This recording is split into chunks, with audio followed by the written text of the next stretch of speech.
speaker training where at the end of the week you had your TED Talk. Have you ever seen those? I don't know what that is. It's 18 minutes and it's people talking about whatever they're experts on. And there's a whole art form. TED Talk. They're TED Talk. You can what find does that mean, any, TED? It stands for... You and Mark Wahlberg? Yes. This is my friend Jon Heffron. We're going to have a really good time tonight, okay, guys? Yeah. It's going to be really great. Say hello to me mother for me. Yeah, how you doing, goat? You're a goat, huh? It's pretty cool. Yeah. Say hi to your mother for me, right? So you got a TED Talk, but you learned some... What is TED Talk? I don't know what the name of it is, but the listeners are going, what the fuck is he talking about? If you go to tedtalks.com, you'll find from... It's a whole thing. It's a whole thing on any subject. Some people are really good at it. They give like keynote speeches, but it's only 18 minutes. And it's on every subject ever, which is a whole different muscle than if you're a comic. Like, I find them interesting. Like, if they're trying to persuade you that there's another planet that has life on it, in 18 minutes they have to do it, but there's an art form in how they would get you to believe them at the end of the 18 minutes. Do they open with a joke? Some of them should. But a turtle was attacked by two snails, and the police said, what did they look like? The turtle said, I don't know, they were moving too fast. So I bring some of the stuff that I Carbon-based life. on the stage with me, and sometimes I fail miserably at it, but it adds a different adds a different element. Hemlock and elm. Where does this happen, John? Oh, let me put a pin in this. Okay. Where does that come on Jon Heffron as the guest? Where does that come on John's radar? When you're sitting around, how do you become aware that there's a place to go and seminars about PowerPoint speaking? How do you discover that? I've taken a couple online courses. One I took. Okay, but did you seek it out? Were you taking a dump and it was in the back of a magazine? I'm on a lot of like personal development, those type of guys' mailing lists. Okay. All right, fair enough. And then they send you, hey, here's a free video, and then you watch it. So those are the guys that are fired up at the corporate retreat. Yes, and then pretty soon they got you in the buying thing, but I buy stuff immediately. I'm the worst infomercial guy ever. Really? I'll buy almost. This commemorative coin made from the rubble of a building 8 blocks from ground zero in Chicago. Exactly. Wow, I need that. But so I went to this one. It was 10 hours a day for a week and a half straight of all speaking skills. So I went. I just went in July. And for 10 hours, they just pepper you with it. That's longer than a working day for everybody listening. And you're in front of 9 people, 10 people, and they would get up. And you would just do things like, it took my breath away. That's the phrase you would get, and you'd have to talk for 2 minutes about something that took your breath away. But you're learning all this, what to do with your hands. There's different things you can do with your tone, which I've never learned, which on stage now, as a comic, I use that technique. Sometimes I don't do it right, but other times I do it, and it's like, wow, it tells a completely different story on old stuff, Like there's a rhythm in everyone's voice or any keynote or any president where you start off normal and you start talking just like this for everybody who in the crowd who except for Hitler is the thing. He really got into it. Yeah, he got into it. He would froze and then he just exploded. And they had a cadence But I will say this about Hitler: if you watch the old Hitler films, right, he would stand at the podium and not speak for like 4 minutes, and then people would get like nuts. Yeah, and then he would start going, I don't know how he talks. Well, there's a technique that you use when you pause, and then right about where it gets uncomfortable, you pause even more, and that really adds this whole. But with your voice, they do stuff where you talk normal. Then all of a sudden, out of blue, you really get fired up, and you start talking like this.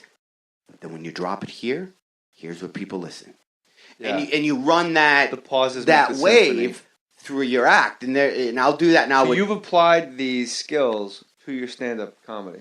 Yeah, and that'd be great if we went and saw John and he'd become completely fucking horrible. yeah, right. I'm like, but I'm so confident from going to these things. I think I'm good. A little clicker. You know what I mean? I'm so motivational that I think, right, guys, it's awesome, right? I'm just living the dream, and you're like, pictures of pictures of Peru and like immigrants, a little clicker, a little slideshow behind you. This is the blue whale. Can anybody tell me why the blue whale is? Largest mammal on Earth. That's correct. What's your name, sir? Love it. Fire it up. I have a little African kid next to me. Yeah. You're probably sitting at your tables eating nachos or chicken tenders. He won't be getting any. Like that really shitty guy on SaveTheKid.org. Yeah, you on feed late them. at You're night. there, fucking feed them. Yeah. They have no fresh water. I bet that You're sitting on your couch that just jet you were on had cases of fucking Sprite. Just unload Look at him. some of that. Today, he's going to be hungry. Give the kid a sandwich, honey. He's fucking starving. Hey, gay Heffron. I met one of your, your co-stars on one of your shows recently. I go to jiu-jitsu, used to, when I had the time. And there's... Can I explain to the listeners? Jon Heffron, we were at the house at Last Comic Standing. We had, if you go to a karate dojo, there's always Bobby the Bully. And it's just a dummy with a mean, they actually made him look like a kid you want to punch in the fucking face. Yeah, they purposely do that, yeah. Like the heavy, red-headed, freckled kid in, Sandlot, where you're like, ah! yeah. And you just want to drill him in the face.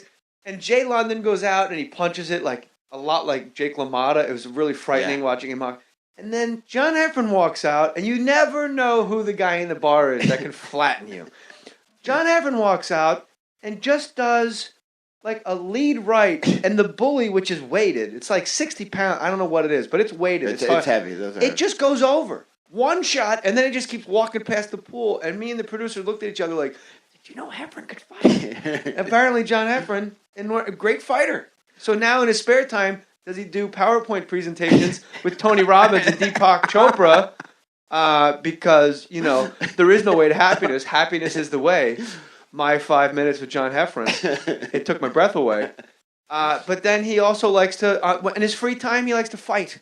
Well, you know what got me into fighting is I used to do morning radio in Detroit with Danny Bonaducci. And me and Danny got into a fight in studio. We were interviewing Janet Jackson. Danny wrote down the wrong information on Janet Jackson. It's surprising he would make a mistake like that. So he says the wrong date. Janet Jackson says, no, I'm not coming to the Palace of Auburn Hills until Danny leaves the microphone, grabs our producer, and starts choking our producer, physically just choking our producer. So I roll over, try to get Danny out, but Janet Jackson's still talking, right? So I would be over here trying to pull the guy off, and then I'd go, what was it like growing up with all your brothers? And then I'd be back over here not listening to what she's saying because I'm trying to, and at one point during the interview, I literally go, what's your favorite Pop-Tart? And then I jump back over. That's an actual thing. That's an actual question I asked Janet Jackson. Those are questions I bet she liked.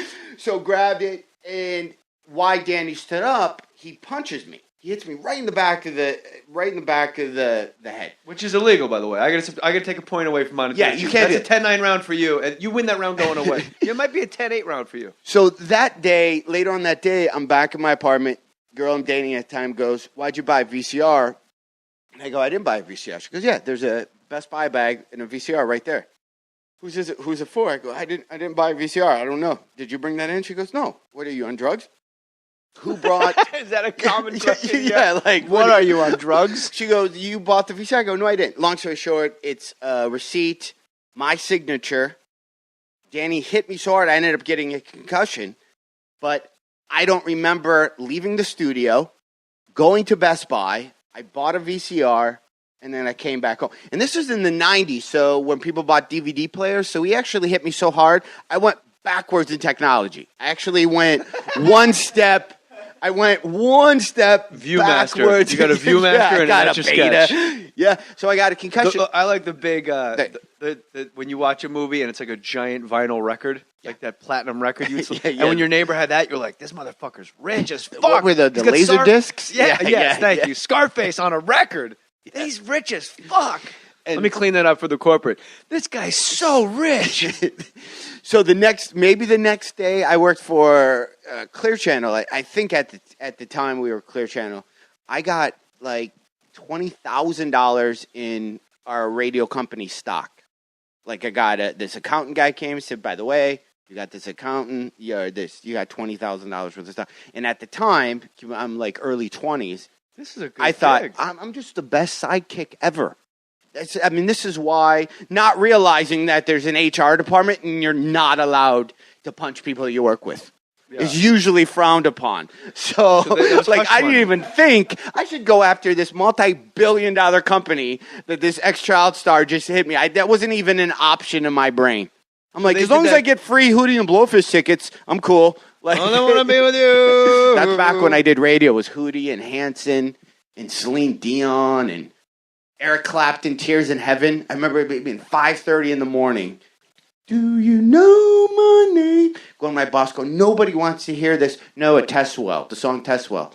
How? Nobody wants to hear about a dead kid at 5:30 in the morning. Not a human being. But oddly, 8 a.m., big dead kid market. Yeah, that's 8 a.m. is a big dead kid. That's the dead kid niche. 8 to 8:10 is when dead. You listen to Kevin and Bean here in L.A., 8 to 8:10, it's just a dead kid montage. So Bonaducci actually, after that, goes, you know what, Heffron, you should... He bought me the most expensive boxing stuff you could possibly buy because he wanted somebody to spar with after the show. So he got me lessons, bought me all the gear, and then I would fight Bonaducci. That was the first time you started training. Yeah. So then I would fight Concussed. him after the show. And then it helped because Danny was such a train wreck. We would be at concerts. Like we were at a Matchbox 20 concert at Pine Knob in Detroit. And he got up and tried to fight an entire row of people. And I'm not exaggerating. Right, I believe you. Row JJ, me, his wife at the time, and Danny are sitting. We stand up. Danny's going... I think we're going to the bathroom. Some guy below us says, you guys suck, because we're the morning show. And then he goes, what'd you say? He goes, you guys suck. And then he goes, why don't you say that to me? One of those things. Danny gets to the end of the row, takes off his shirt. White guy. Yeah. And goes Danny's to the entire guy. row. White guys love to take their shirt off. I will fight everybody in this row. At a Matchbox 20 concert, because you know how those crowds pop off. You know, you're going to go... to something that's going to be difficult. The Matchbox 21. You don't play that shit at Pantera. yeah. Pantera, you don't want to do that. So he got me involved in the fighting, and ever since then, been a fan. And now you've been wrestling. So I was doing that jiu-jitsu. So then I go against this kid, right? Guy probably early. When was this? This was a couple months ago. And in Los Angeles. Yeah, and the kid just keeps tapping me out. Just chokeholds? Just every autoerotic wrestling? Yeah, every way possible. Have you ever ejaculated while being choked out? No, I have not. Be honest. No, I have not. Be honest, I have not. That is too much work. John, swear to God. Swear to God. Swear to God. Swear to God. Swear to God. Totally not. Swear to God. Swear to God. Totally never have. Okay, go ahead. Okay. So he's choking me out, and the whole time, the kid, and I say kid, he's in his early 20s. I'm like, this guy's just beating my ass. I bet I know who it is. Why can't I beat this kid?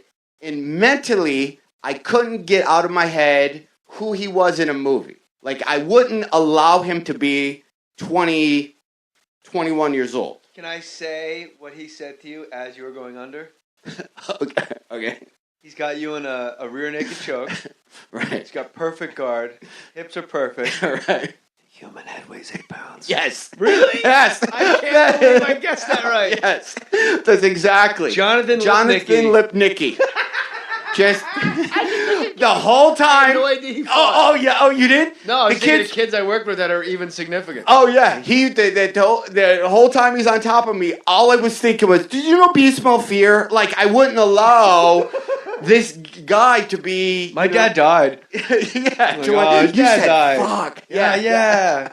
Renee Zellweger would be so upset with me if I choked this kid out. I figured it was him because I just saw him in one of those celebrity magazines with a giant Star of David tattoo to his ribs, and I was like, those are Jews with tattoos tend to like to get down. They like to fight. That dude, I became friends with him. And then I had a podcast for about 3 seconds, and I had him on. You and Reeb. Yeah, and we just Detroit traveled. boys. We just traveled so much that it was just impossible. Yeah, to do it from. But we had Jonathan on. And he was one of those Hollywood stories that never gets any cred because he did everything you're supposed to. He never got arrested. He decided he was in all the movies he was in at the time, Little Draculas or whatever, Stuart Little. Wanted to go to high school. Wanted to go to a normal high school and play like sports. Quit everything. Went to high school. Played sports. And when I was talking to him, I'm like, well, you got addicted to drugs, right? He's like, no. I did the same thing to him. And I go, well, you definitely spent all your money, right? You're totally bored? No. Well, you're suing your parents, right? No. Like, he just had this life where he just went, Are you being sports. sued by a masseur for jerking him Yeah. off? No. I swear to God, I did an episode of Monk, and he was in the episode of Monk also as a guest star. Right. And it was like, hey, great. And he's like handsome. He's built like a brick shithouse. He looks great. And I did the exact same thing. I go, are you okay, bro? Because like being, just trying to like member of the program, I'm like trying to vibe him out. Like, are you okay, bro? You ever need to talk? You ever want to go? Are you a friend of the Bills? He goes, what? I go, you friend of the Bills, which is like AA code, like without saying in front of people, AA. Right. You friend the Bills? He's like, Bill. I go, Bill W., you friend the Bills? And he goes, I don't know what you're talking about. I go, are you okay, bro? And he's like, yeah. And every question I ask, he's like, what the fuck is wrong with... I'm somebody who... But you had like a, you could tell him, and he's literally going, no. And I think he's saying, no, like, leave me alone, I'm embarrassed. And I'm like, no, it's okay. Like, I'm the